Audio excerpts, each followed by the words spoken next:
Hello focus, आज जिस opportunity के बारे में हम लोग आपस में बात करने वाले हैं, ये अपॉर्चुनिटी हमारे ऑल ओवर इंडिया के हर एक लॉ कैंडिडेट के लिए बहुत अच्छी अपॉर्चुनिटी है। क्योंकि बहुत कम स्टेट्स ही ऐसी होती हैं जो इतना बड़ा नंबर वैकेंसी का हमारे लॉ कैंडिडेट के लिए निकालती हैं। इन्होंने बहुत बड़ा नंबर रिलीज करा है हमारे लॉ कैंडिडेट्स के लिए रिक्रूटमेंट प्रोसेस का पार्ट बनने के लिए।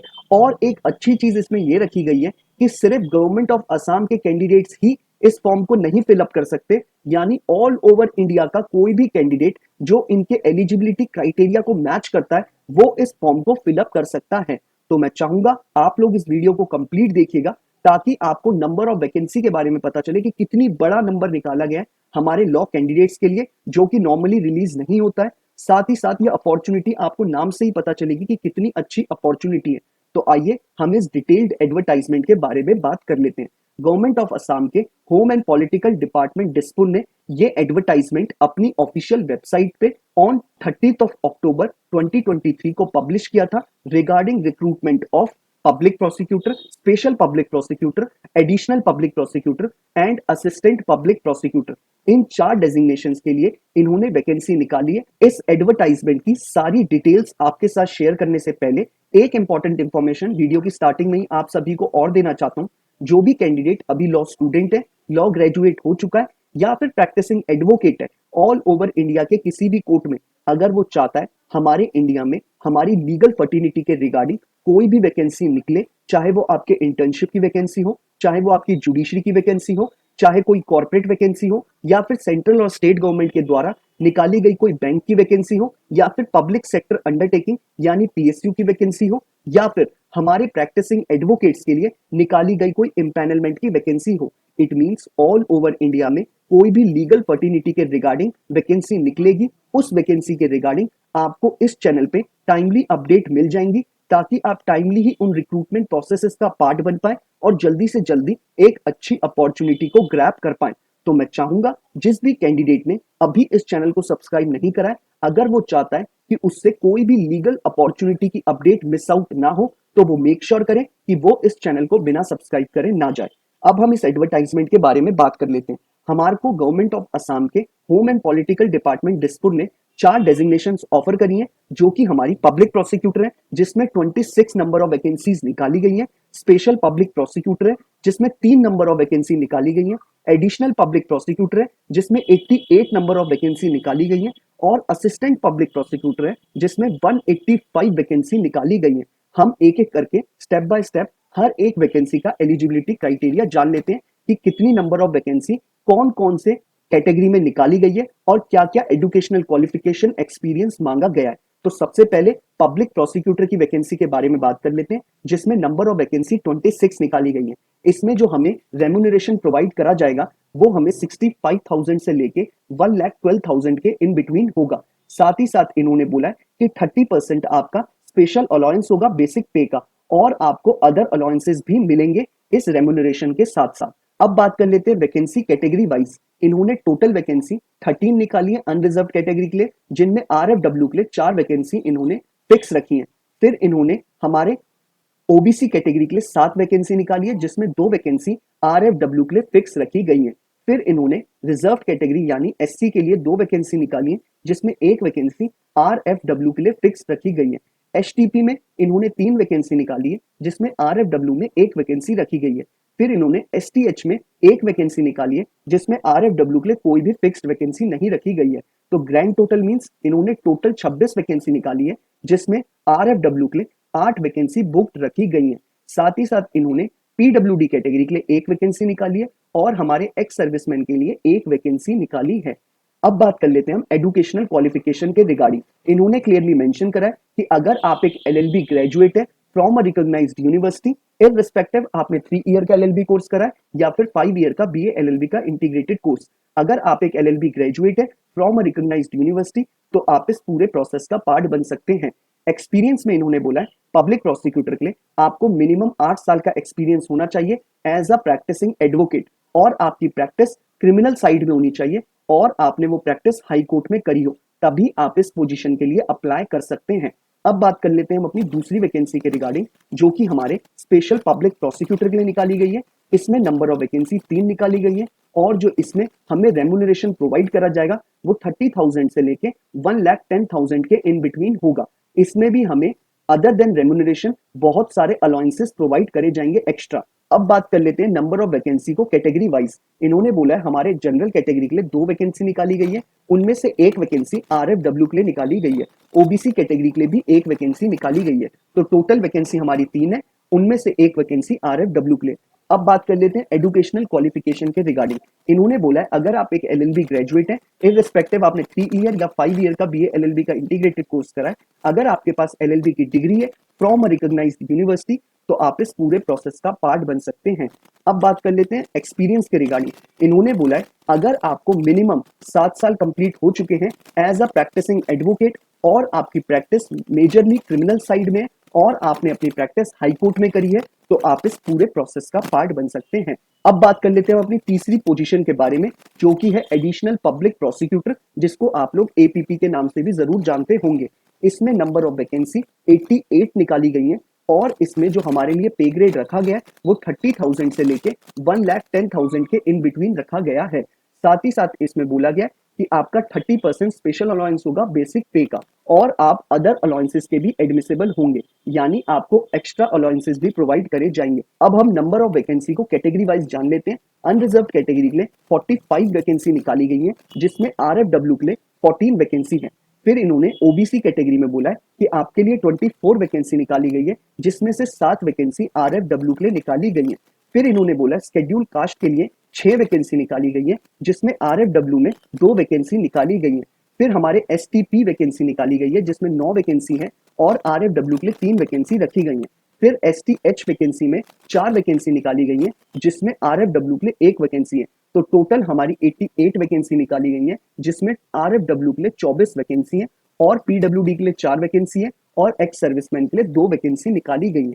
अब बात कर लेते हैं एजुकेशनल क्वालिफिकेशन के रिगार्डिंग। इन्होंने क्लियरली मेंशन करा है कि अगर आप एक एलएलबी ग्रेजुएट है from a recognised university, irrespective आपने 3 ईयर का एलएलबी कोर्स करा या फिर 5 ईयर का बीए एलएलबी का इंटीग्रेटेड कोर्स, अगर आप एक एलएलबी ग्रेजुएट है फ्रॉम अ रिकॉग्नाइज्ड यूनिवर्सिटी, तो आप इस प्रोसेस का पार्ट बन सकते हैं। एक्सपीरियंस में इन्होंने बोला है कि आपके पास मिनिमम 7 साल का एक्सपीरियंस होना चाहिए एज अ प्रैक्टिसिंग एडवोकेट और आपकी प्रैक्टिस मेजरली क्रिमिनल साइड में होनी चाहिए और हाई कोर्ट में होनी चाहिए, तभी आप इस डेजिग्नेशन के लिए अप्लाई कर सकते हैं।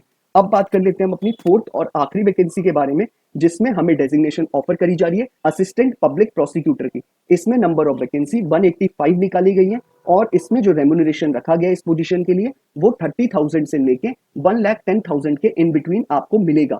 इसमें भी आपको 30% स्पेशल अलाउंस मिलेगा बेसिक पे का और आपको सारे एक्स्ट्रा अलाउंसेस भी आप उसके लिए एडमिसेबल होंगे। अब बात कर लेते हैं हम 185 नंबर ऑफ वैकेंसी को कैटेगरी वाइज कितना निकाला गया है। इन्होंने अनरिजर्व कैटेगरी में 94 वैकेंसी निकाली है, जिसमें 28 वैकेंसी आरएफडब्ल्यू के लिए निकाली गई है। फिर इन्होंने ओबीसी कैटेगरी में बोला 50 वैकेंसी निकाली गई है, जिसमें 15 वैकेंसी आरएफडब्ल्यू के लिए निकाली गई है। फिर हमारे एससी कैटेगरी के लिए 13 वैकेंसी निकाली गई है, जिसमें आरएफडब्ल्यू के लिए 4 वैकेंसी निकाली गई है। फिर हमारे एसटीपी कैटेगरी के लिए टोटल 19 वैकेंसी निकाली गई है, जिसमें आरएफडब्ल्यू के लिए 6 वैकेंसी निकाली गई है। फिर हमारे एचटीएच कैटेगरी के लिए 9 वैकेंसी निकाली गई है, जिसमें 3 वैकेंसी आरएफडब्ल्यू के लिए निकाली गई है। ग्रैंड टोटल में बोला गया है कि टोटल नंबर ऑफ वैकेंसी 185 निकाली गई है, जिसमें से आरएफडब्ल्यू के लिए 56 वैकेंसी बुक्ड है। साथ ही साथ इन्होंने बोला है जो हमारे पीडब्ल्यूडी कैटेगरी है उसके लिए 7 वैकेंसी है और एक्स सर्विसमैन के लिए 4 वैकेंसी है। इसमें भी एजुकेशनल क्वालिफिकेशन में बोला गया है अगर आप एक एलएलबी ग्रेजुएट है फ्रॉम अ रिकॉग्नाइज्ड यूनिवर्सिटी, तो आप इस प्रोसेस का पार्ट बन सकते हैं। एक्सपीरियंस में इन्होंने मेंशन करा है कि अगर आप एक प्रैक्टिसिंग एडवोकेट है और आपकी प्रैक्टिस को 7 साल कंप्लीट हो चुके हैं और आपकी प्रैक्टिस मेजरली क्रिमिनल साइड में है और हाई कोर्ट में है, तो आप इस पूरे प्रोसेस का पार्ट बन सकते हैं। तो इन चारों डेजिग्नेशंस के लिए जो आपको ऑफर करी जा रही हैं, इनके लिए एज क्राइटेरिया सेम रखा गया है कि अगर आपकी एज बिलो 21 ईयर्स नहीं है और अबव 38 ईयर्स नहीं है, तो आप इस पूरे प्रोसेस का पार्ट बन सकते हैं। इन्होंने एससी एसटी के लिए 5 साल का एज रिलैक्सेशन दिया है। इट मीन्स उनके लिए जो एज हो जाती है वो 21 टू 43 हो जाती है। फिर इन्होंने ओबीसी कैटेगरी को भी 3 साल का एज रिलैक्सेशन दिया है, यानी उनके लिए जो एज हो जाती है वो 21 से लेके 41 की हो जाती है। 10 साल का एज रिलैक्सेशन इन्होंने हमारे SC ST OBC unreserved category उन सबको दिया है जो पीडब्ल्यूडी हो और इस कैटेगरी से बिलोंग करते हों तो उनके लिए जो एज हो जाती है वो 21 टू 48 ईयर्स हो जाती है। एप्लीकेशन फी में इन्होंने बोला है जो भी कैंडिडेट जनरल कैटेगरी से बिलोंग करता है उसके लिए 300 रुपीज है, SC ST OBC MOBC category से जो बिलोंग करता है उसके लिए 200 रुपीज है, और जो हमारा कैंडिडेट BPL कैटेगरी से बिलोंग करता है उसके लिए 50 रुपीज की एग्जामिनेशन फी रखी गई है। अब बात कर लेते हैं कि हमें इस फॉर्म को फिलअप कैसे करना है।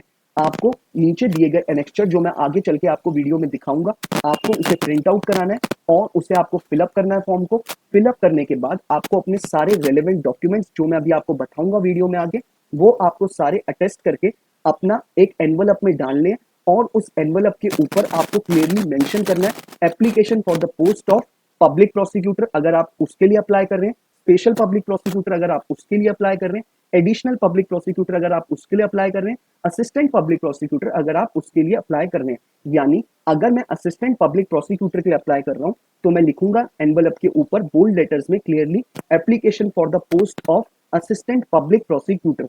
आपको इस एनवलप को कौन से एड्रेस पे भेजना है, नीचे डिस्क्रिप्शन बॉक्स में मैंने आपको वो एड्रेस अवेलेबल करा रखा है।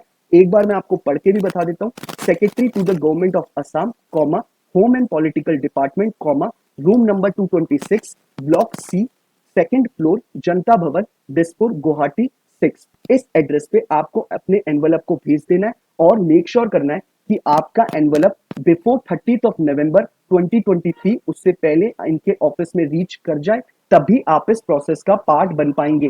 तो मैं एक बार फिर से बोलना चाहूंगा, आपको मेक श्योर करना है कि 30 नवंबर 2023 से पहले आपका एनवलप इनके ऑफिस में पहुंच जाए, तभी आप इस पूरे प्रोसेस का पार्ट बन पाएंगे। साथ ही साथ मैं बोलना चाहूंगा, कई कैंडिडेट्स बोलेंगे कि सर हम सारी कैटेगरी के साथ हमारा एलिजिबिलिटी क्राइटेरिया मैच होता है, तो क्या हमें सारी एप्लीकेशन अलग अलग फिलअप करनी है? तो हाँ, अगर आप चारों डेजिग्नेशन के लिए आपका एजुकेशनल क्वालिफिकेशन और एक्सपीरियंस मैच होता है तो हर एक डेजिग्नेशन के लिए आपको एक नया फॉर्म फिलअप करना है। तो आप 2 डेजिग्नेशन के लिए अप्लाई कर रहे हैं तो आपके 2 फॉर्म जाएंगे, चारों के लिए अप्लाई कर रहे हैं तो 4 फॉर्म आपको फिलअप करने पड़ेंगे। ये पूरा डिटेल्ड एडवर्टाइजमेंट आपको नीचे डिस्क्रिप्शन बॉक्स में अवेलेबल है। आपको जो नीचे पहला लिंक अवेलेबल है डिस्क्रिप्शन बॉक्स में, आप उस पर क्लिक करेंगे तो डायरेक्टली आपका ये आपके स्क्रीन पे एडवर्टाइजमेंट खुल के आ जाएगा। आप चाहे तो इसे डाउनलोड कर सकते हैं या फिर स्क्रॉल डाउन करके वहीं पढ़ सकते हैं। वैसे आपको इसे डाउनलोड करना ही पड़ेगा, रीजन बीइंग आपको इसमें लास्ट पेज जो अनेक्चर का है आपको उसे प्रिंट आउट कराना पड़ेगा, क्योंकि अगर आप इस फॉर्म को फिलअप करना चाहते हैं तो। अब बात कर लेते हैं कौन कौन से डॉक्यूमेंट्स आपको लगाने हैं इस फॉर्म के साथ। आपको अपने पूरे जो भी एजुकेशनल क्वालिफिकेशन आपने अप टू जहां तक करी है, यानी अगर आपने LLM करी है, PhD करी है या फिर सिर्फ LLB करी है, वहां तक आपको 10th से लेके सारे अपनी मार्कशीट और पासिंग सर्टिफिकेट लगाने हैं। उसके साथ आपको एक अपना डेट ऑफ एनरोलमेंट जो आपको मिला होगा जब आपने एनरोल्ड हुए होंगे, आप एज एन एडवोकेट आपने अपने आप को BCI के साथ एनरोल कराया होगा, तो आपको एनरोलमेंट सर्टिफिकेट मिलेगा, आपको उसकी कॉपी लगानी है। आपको अपना COP की कॉपी लगानी है और साथ ही साथ आपको 2 पासपोर्ट साइज फोटो भी उसमें अटेस्ट करके भेजनी है। और इसमें क्लियरली मेंशन करा गया है कि आपका डेट, टाइम और वेन्यू और रिटन एग्जाम कराया जाएगा या फिर इंटरव्यू कराया जाएगा, सब कुछ आपको नोटिफाई कर दिया जाएगा इनकी ऑफिशियल वेबसाइट पे। तो आपको सिर्फ वेट करना है। अब बात कर लेते हैं अप्लाई करने के बाद। अब बात कर लेते हैं अनेक्स्चर के बारे में। ये आपका पूरा अनेक्स्चर है जिसे आपको प्रिंट आउट कराना है। ऊपर आपको अपनी पासपोर्ट साइज फोटो पेस्ट करनी है, नीचे आपको अपने सारा ही बेसिक इंफॉर्मेशन फिलअप करनी है। बाकी अगर आपको इस फॉर्म को फिलअप करने में किसी तरीके की कोई क्वेरी अराइज होती है तो आप मुझे इंस्टाग्राम या ट्विटर पे टेक्स्ट मैसेज ड्रॉप कर दीजिएगा। आप सभी जानते हैं कि मैं पूरी कोशिश करता हूं कि हर एक कैंडिडेट जिसने मुझे मैसेज ड्रॉप करा है उसकी टाइमली बेसिस पे रिप्लाई कर दूं और हेल्प आउट कर दूं उसे, ताकि वो जल्दी से जल्दी अपना फॉर्म फिलअप कर पाए और पूरे रिक्रूटमेंट प्रोसेस का पार्ट बन पाए। साथ ही साथ मैं चाहूंगा अगर आपको ये वीडियो पसंद आया है तो आप इसे लाइक शेयर जरूर करिएगा, और अगर आप ऐसे ही चाहते हैं कि ऑल ओवर इंडिया में कोई भी वैकेंसी निकले, हर एक वैकेंसी के बारे में आपको टाइमली अपडेट मिलती रहे, तो आप मेक श्योर करें कि आप इस चैनल को बिना सब्सक्राइब करे ना जाएं। Thank you so much.